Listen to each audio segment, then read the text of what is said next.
जय हिंद दोस्तों, आप लोगों का स्वागत है गुलशन गुप्ता एजुकेशनल में। आज आप लोग को दोस्तों बिहार दरोगा और बिहार पुलिस और बिहार एसएससी तीनों को एग्ज़ाम में देखते हुए यह प्रैक्टिस सेट हम जारी किए हैं दोस्तों।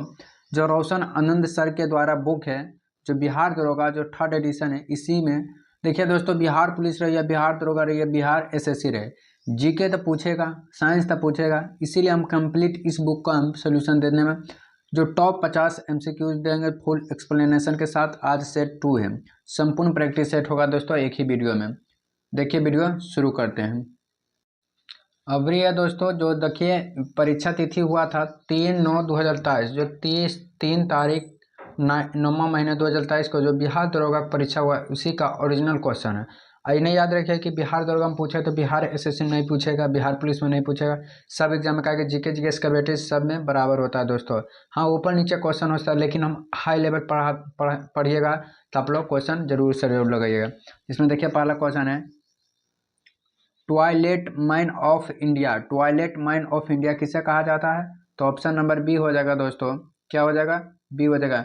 विदेश्वर पाठक को बोला जाता है, विदेश्वर पाठक को ट्वाइलेट मैन ऑफ इंडिया कहा जाता है। ट्वाइलेट मैन ऑफ इंडिया किसे कहा जाता है? विदेश्वर पाठक को कहा जाता है दोस्तों, विदेश्वर पाठक को कहा जाता है।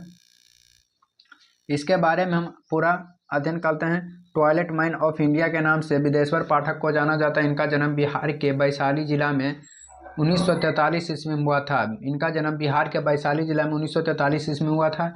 इन्होंने भारत का स्वच्छता एवं स्वच्छ की दिशा सुधार और सामाजिक परिवर्तन 1970 में सुलभ इंटरनेशनल संस्था की स्थापना की। इन्होंने 1991 में पद्म भूषण से सम्मानित हुआ। इनकी मृत्यु 15 अगस्त 2023 को नई दिल्ली में हुई थी दोस्तों। इनकी मृत्यु 15 अगस्त 2023 को हुई थी। 2 नंबर क्वेश्चन हो जाएगा, मिशन इंद्रधनुष का संबंध किससे? मिशन इंद्रधनुष का संबंध किससे है? तो हो जाएगा डी नंबर है दोस्तों, टीकाकरण से संबंधित है। किससे है? टीकाकरण से संबंधित है। मिशन इंद्रधनुष का संबंध टीकाकरण से संबंधित है। मिशन इंद्रधनुष अभियान को भारत सरकार का केंद्रीय स्वच्छ मंत्रालय द्वारा सभी बच्चों को टीकाकरण के अंतर्गत लाने लिया है। 25 दिसंबर 2023 को यह प्रारंभ हुआ था। कब दोस्तों? 25 दिसंबर 2014 को प्रारंभ हुआ था। मिशन इंद्रधनुष में बच्चों को 7 टीका अथवा डिप्थेरिया, काली खांसी, टिटनेस, पोलियो, खसरा, टीबी तथा हेपेटाइटिस बी लगाने की प्रावधान है। विश्व पर्यावरण दिवस कब मनाया जाता है? तो ऑप्शन नंबर 5 जून को पर्यावरण दिवस के रूप में मनाया जाता है दोस्तों।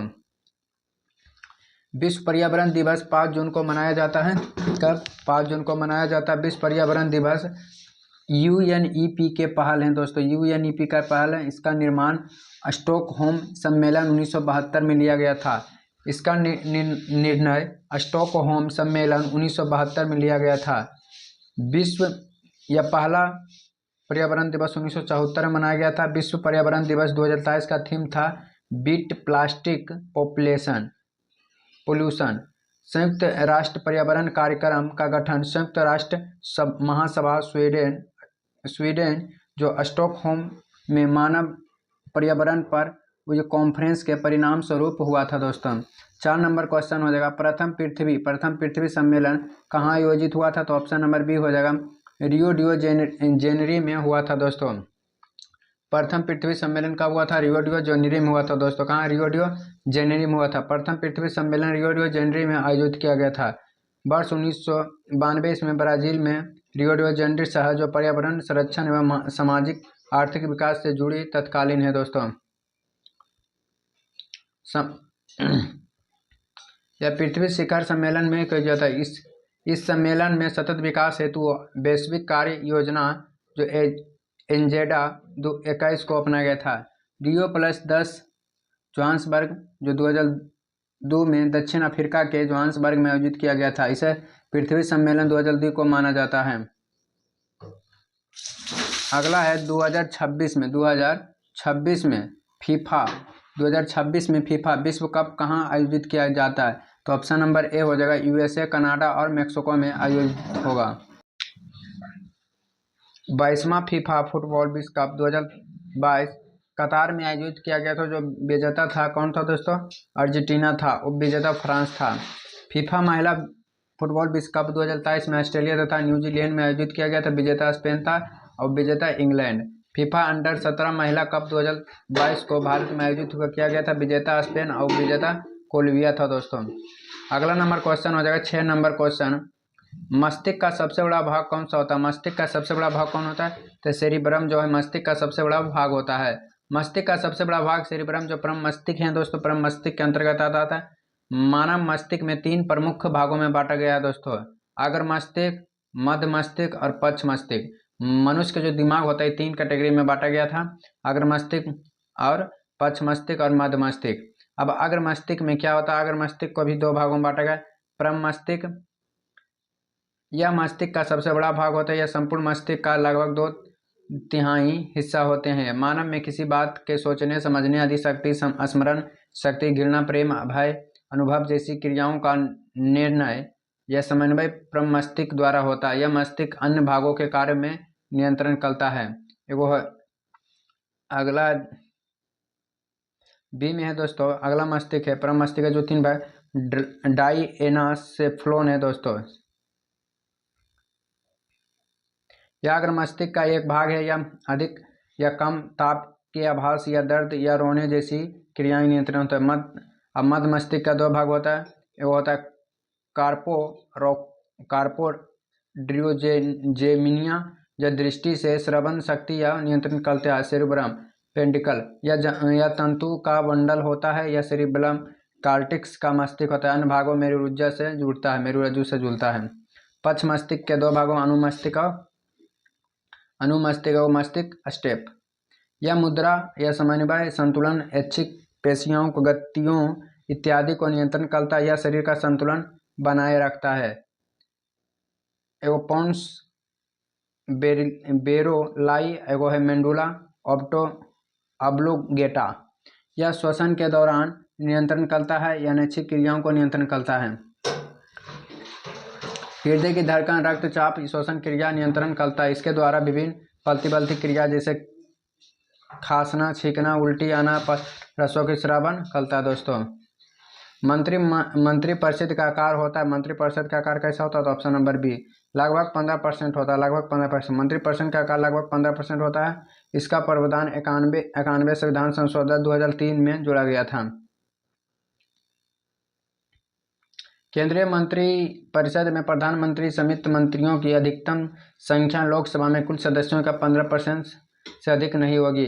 राज्यों का मुख्यमंत्री समेत मंत्रियों का अधिकतम संख्या विधानसभा की कुल सदस्यों की संख्या के 15% से अधिक नहीं होगी, किंतु राज्य में मुख्यमंत्री समेत मंत्रियों की न्यूनतम संख्या 12 से कम नहीं होगी। दिल्ली विधानसभा में 10%। डीआरडीओ द्वारा विकसित लक्ष्य क्या है दोस्तों?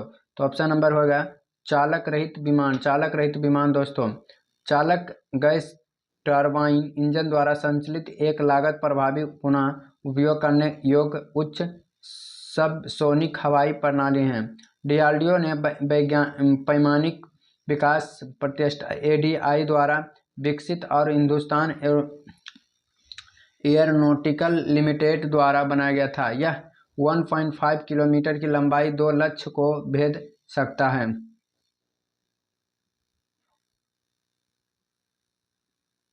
इसे भारतीय वायुसेना, भारतीय नौसेना तथा भारतीय थल सेना क्रमशः 2000, 2001, 2003 में शामिल किया गया था।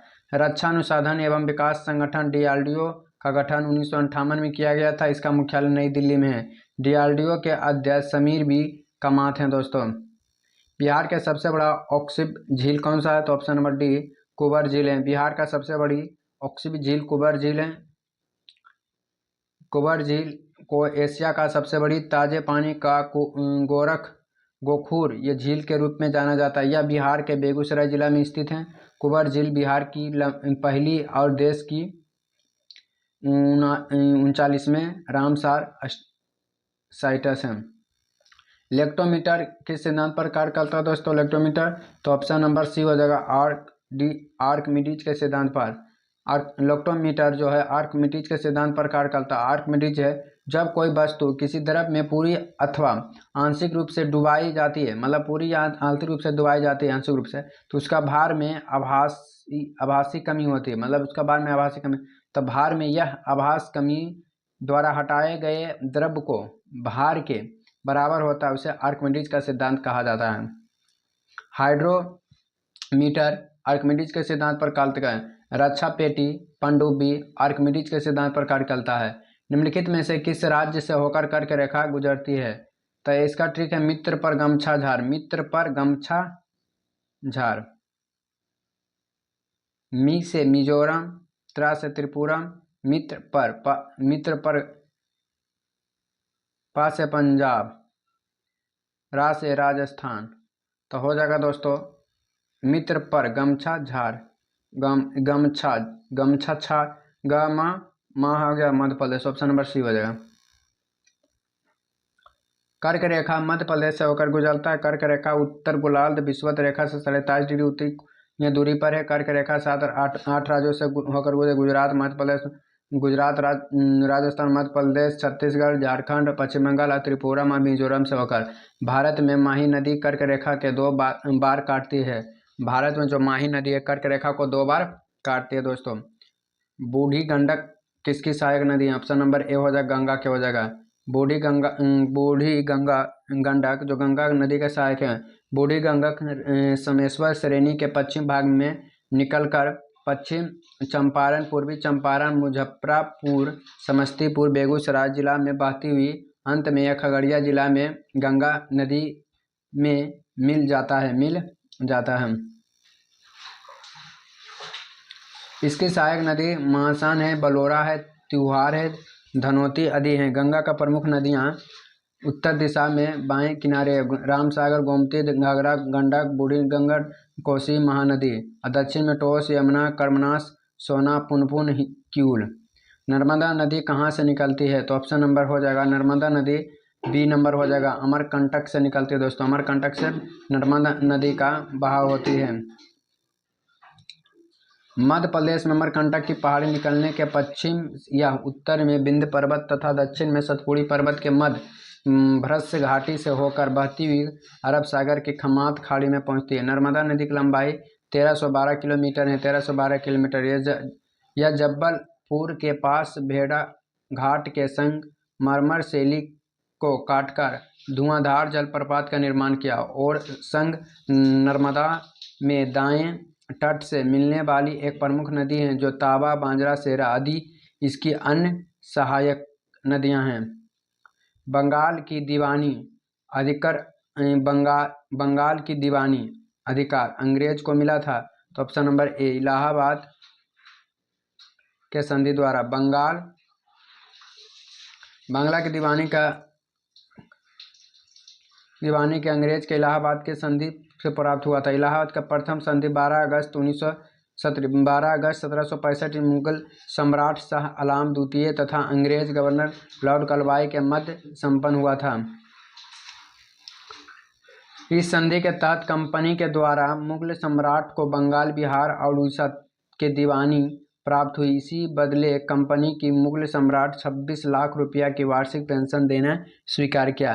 कंपनी के अवैध का नवाब से कर और इलाहाबाद के क्षेत्रों को लेकर मुगल सम्राट शाह आलम द्वितीय को दिया। इलाहाबाद का द्वितीय संधि 16 अगस्त 1765 ईस्वी को हुआ नवाब सिद्दुल्ला कलबाई के मध्य। चुनाव आयोग का उल्लेख किस अनुच्छेद में है? तो ऑप्शन नंबर हो जाएगा बी अनुच्छेद 324 में चुनाव आयोग के अनुच्छेद के बारे में क्या गया है 324 में। संविधान के भाग 15 में अनुच्छेद 319 से 329 तक है चुनाव आयोग। संविधान के अनुच्छेद 324 के अनुसार संसद, राज्य विधानमंडल, राष्ट्रपति, उपराष्ट्रपति के पदों का निर्वाचन के लिए संचालन, निर्देशक और नियंत्रण की जिम्मेदारी चुनाव आयोग है दोस्तों। कौन है? चुनाव आयोग है। 1950 ईस्वी में 15 अक्टूबर 1989 ईस्वी में निर्वाचित आयोग एक सदस्यीय निकाय के द्वारा कार्य करता है तथा जिसमें केवल मुख्य निर्वाचक आयोग होता है। 16 अक्टूबर 1989 के राष्ट्रपति के 2 अन्य निर्वाचन आयुक्त की नियुक्ति किया। हालिका 1990 ईस्वी में उपयुक्त दोनों निर्वाचन आयुक्त के पद को समाप्त कर दिया गया और स्थिति पहले की तरह हो गई। एक बार फिर अक्टूबर 1993 ईस्वी में 2 निर्वाचन आयुक्त को नियुक्त किया। इसके बाद से अब तक आयोग बहुउद्देशीय संस्था के तौर पर यह काम कर रही है, जिसमें एक मुख्य निर्वाचन आयुक्त के 2 अन्य निर्वाचन आयुक्त होता है। भारत में प्रथम मुख्य चुनाव आयुक्त 21 मार्च 1950 से 19 दिसंबर 1958 में सुकुमार सेन के द्वारा किया गया था। भारत के प्रथम महिला मुख्य चुनाव आयुक्त BS रामदेवी थे, जो 26 नवंबर 1990 से 11 दिसंबर 1990 तक थे। वर्तमान में मुख्य चुनाव आयुक्त राजीव कुमार, जो 25 में हैं। राज्य सूची विषय में संसद का कानून बनाती है तो ऑप्शन नंबर ए हो जाएगा। राज्यसभा का 2/3 बहुमत से प्राप्त होता है। राज्य सूची विषय में संसद के कानून तभी बनती है तब राज्यसभा द्वारा 2/3 बहुमत से प्रस्तुत पारित किया जाता है। संविधान में राज्यसभा में 4 विशेष शक्तियां प्रदान की गई है। पहला, यह संसद में राज्य सूची अनुच्छेद 249 के विषय 2/3 बहुमत से प्रस्तुत विधि बनाने हेतु अधिकृत कर सकती है। यह संसद के नई अखिल भारतीय सेवा सृजन हेतु अधिकृति अनुच्छेद 312 केवल राष्ट्रपति ही उपराष्ट्रपति को हटाने की प्रक्रिया की शुरू अनुच्छेद 67 में है। यदि राष्ट्रपति द्वारा आपातकाल की घोषणा ऐसे समय की जाती है जब लोकसभा भंग की जा सकती है अथवा लोकसभा का विघटन हो गया तो स्वीकृत है कि निश्चित की अवधि के अंदर होता है। आपातकाल की घोषणा केवल राज्यसभा के अनुमोदन की प्रभावी होगा। अनुच्छेद 52, अनुच्छेद 352, अनुच्छेद 356, अनुच्छेद 360 के द्वारा।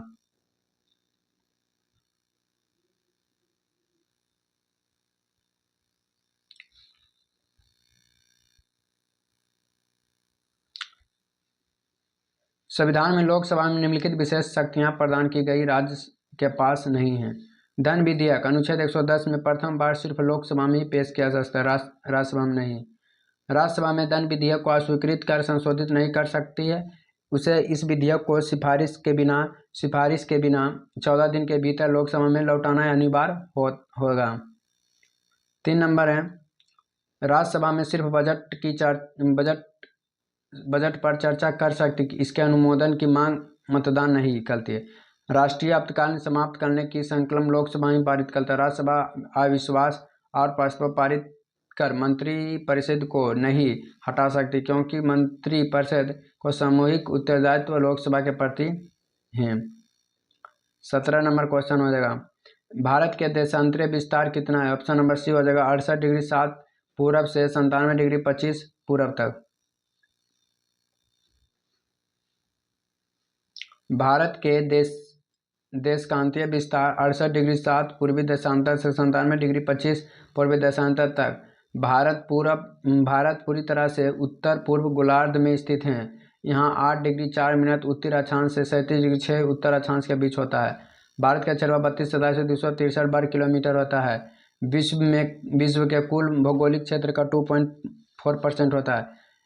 भारत की आकृति लगभग चतुष्कोणीय होता है। यह इसका उत्तर से दक्षिण विस्तार 3214 किलोमीटर तथा पूर्व से पश्चिम 2933 किलोमीटर होता है। भारत का तट रेखा कुल लंबाई कितना है? 7516.6 किलोमीटर। भारत का स्थलीय सीमा की लंबाई 15,200 किलोमीटर। भारत की सबसे उत्तरी बिंदु इंदिरा कॉल जो लद्दाख में है। भारत के दक्षिण बिंदु इंदिरा पॉइंट जो ग्रेट निकोबार में है। भारत की सबसे पश्चिम बिंदु गोहरी मोती जो गुजरात में है। भारत के सबसे पूर्वी बिंदु किबुथु जो अरुणाचल प्रदेश में है। पराबैंगनी किरण की रक्षा करने वाली परत कौन सा है? ऑप्शन नंबर बी हो जाएगा एस्ट्रोस्फीयर है दोस्तों। एस्ट्रोस्फीयर जो रक्षा करता है। एस्ट्रोस्फीयर जो समताप मंडल किरणों से रक्षा करने वाली है। वायुमंडल की रचना तापीय विशेषता आधार पर वर्गीकृत क्षोभ मंडल होता है।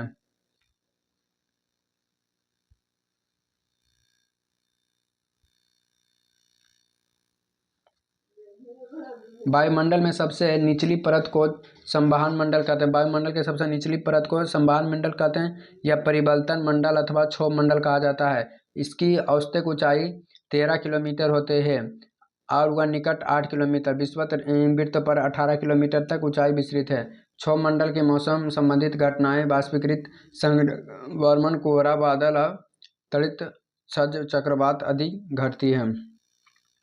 इसमें प्रति 165 मीटर की ऊंचाई पर वायुमंडल का तापमान 1 सेल्सियस की दर घट जाता है। क्षोभमंडल में समताप मंडल से ट्रोपोपॉज द्वारा अलग होता है। क्षोभमंडल के बाद समताप मंडल व मध्य मंडल, फिर आयन मंडल और ब्राह्मी मंडल। इसमें 0 से 18 होता है, 18 से 50, 50 से 80, 80 से 400। समताप मंडल धरातल से इसकी ऊंचाई लगभग 50 किलोमीटर होती है। इस मंडल में किसी भी प्रकार की मौसम परिघटनाएं घटित नहीं होती है। इन्हीं दिशाओं के कारण वायुमंडल उड़ने के लिए सप्ताह मंडल की निचली सीमा आदर्श मानी जाती है। समताप मंडल में ओजोन परत स्थित है। इसमें 15 से 35 किलोमीटर तक विस्तृत है। इस ओजोन परत द्वारा सौरिक पराबैंगनी विकिरण तरंगों का अवशोषण होता है। समताप मंडल में मध्य मंडल स्ट्रोपोज द्वारा अलग होता है। मध्य मंडल का विस्तार सागर तल से 50 से 80 किलोमीटर की ऊंचाई तक होती है। मध्य मंडल आयन मंडल मेसोपोज द्वारा अलग होता है। आयन मंडल में 80 से 400 किलोमीटर के बीच होता है। दोस्तों, सीता माता की जयंती कब गाई जाती है? तो ऑप्शन नंबर बी हो जाएगा, बैसाखी माह के शुक्ल पक्ष के नवमी में।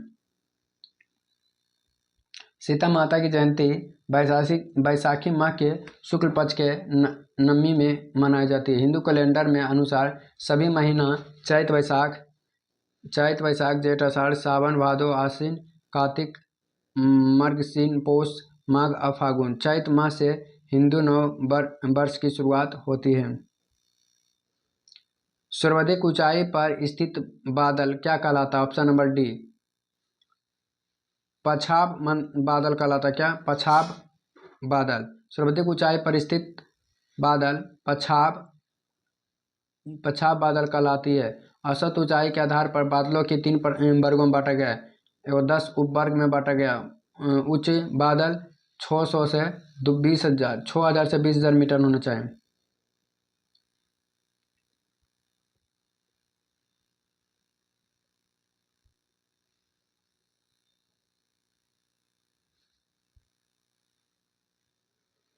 किस ग्रह को नीला ग्रह कहा जाता है? नीला ग्रह ऑप्शन नंबर डी, नेपच्यून को नीला ग्रह भी कहा जाता है। दिए गए विकल्प में नेपच्यून जो है नीला ग्रह के नाम से ज़्यादा। वरुण ग्रह पर मौजूद मेथेन गैस द्वारा लाल प्रकाश के अवशोषण के कारण ही वरुण को नीला ग्रह कहा जाता है। यह सौरमंडल में सबसे सर्वाधिक ठंडा ग्रह होता है। यह वायुमंडल का अंतिम घना होता है। हाइड्रोजन, हीलियम और मीथेन और सोडियम विद्यमान होते हैं। इसका मुख्य उपग्रह होता है डिट्रोना और नेरीडा होता है। शुक्र जो वीनस जो है सांझ का तारा या तो भोर का तारा या पृथ्वी का जुड़वा वाहन कहा जाता है। पृथ्वी के जल की उपस्थिति के कारण नीला ग्रह भी कहा जाता है। मंगल को मार्स की सतह लाल होता है, इसलिए फेरिक ऑक्साइड के उपलब्धि के कारण होने वाली ग्रह को लाल ग्रह कहते हैं। शनि को गैसों का गोला या गैलेक्सी समान ग्रह कहा जाता है। अरुण या यूरेनस को लेटा हुआ ग्रह या हरा ग्रह कहा जाता है। किस गति के नियमों का प्रतिपादन किसने किया था? ऑप्शन नंबर, गति का नियम का प्रतिपादन किसने किया था? न्यूटन। गति का नियम का प्रतिपादन आइजक न्यूटन ने किया था। आइजक न्यूटन 1687 ईस्वी में अपनी पुस्तक प्रिंसिपिया में गति का नियमों का प्रतिपादन किया था। इन्होंने गति का 3 नियम दिया था दोस्तों। प्रथम नियम, द्वितीय नियम, तृतीय नियम। यदि कोई वस्तु विराम है तो विराम में रहेगा, रुका है तो रुका ही रहेगा, गति में तो गति में रहेगा। कौन सा नियम था? प्रथम नियम था दोस्तों। इसे जड़त्व का नियम भी बोला जाता है। प्रथम नियम के बहुत सा एग्जाम्पल हैं। जिससे पेड़ का टहनी को हिलाना से उसमें फूल टूटकर नीचे गिर जाता है। अब मान लें पेड़ स्थिर है, इसको स्थिर मान लें हिलाएंगे तो हिलते रहेगा कि ना। ये सब होता पहला नियम। द्वितीय नियम से गुणनफल के बराबर होता है। वैसे इस बल से व्यंजक मतलब बल का सूत्र प्राप्त होता है। यह बराबर यम ए, यह होता है द्वितीय नियम। तृतीय नियम से विपरीत क्रिया होती है, उसे तृतीय नियम कहते हैं। इससे जब कोई व्यक्ति नाव से नीचे उतरता है तो क्या होता है? रॉकेट का आगे बढ़ना, ये सब तृतीय नियम है। 23 नंबर, प्रकाश संश्लेषण में आवश्यक क्या है? तो ऑप्शन नंबर बी, क्लोरोफिल है। प्रकाश संश्लेषण में क्लोरोफिल बहुत आवश्यक है। पौधे में हरे भाग को सौर प्रकाश को ग्रहण कर वायुमंडल से ली गई कार्बन डाइऑक्साइड भूमि के अवशोषण के दौरान कार्बोहाइड्रेट का निर्माण करता है। वह प्रक्रिया जिसमें ऑक्सीजन के जल सहयोग उत्पाद में प्रोडक्ट के रूप में बनता है उसे क्या कहते हैं? वर्णनित इसमें बहुत चीज दे रहता है दोस्तों बुक में।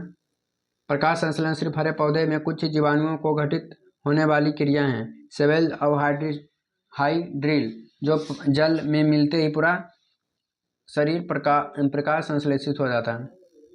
24 नंबर क्वेश्चन हो जाएगा, प्राकृतिक स्पाईकर्मी किसे कहा जाता है? तो ऑप्शन नंबर हो जाएगा अपघटक को कहा जाता है। क्या किसे? अपघटक को कहा जाता है।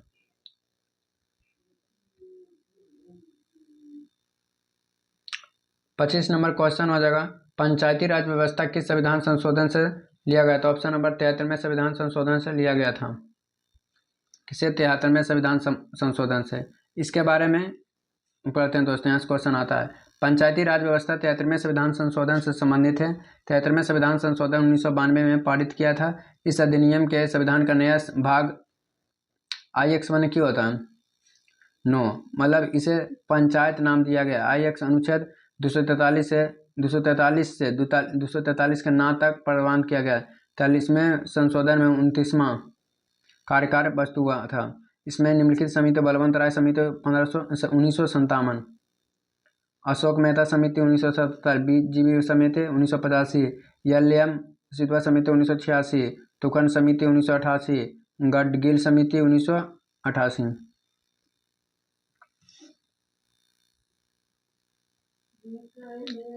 26 नंबर क्वेश्चन हो जाएगा, 44वें संविधान संशोधन द्वारा हटाया गया मौलिक अधिकार कौन सा था? तो मौलिक अधिकार कौन सा? तो संपत्ति का अधिकार नहीं था मौलिक अधिकार दोस्तों। ऑप्शन नंबर डी हो जाएगा।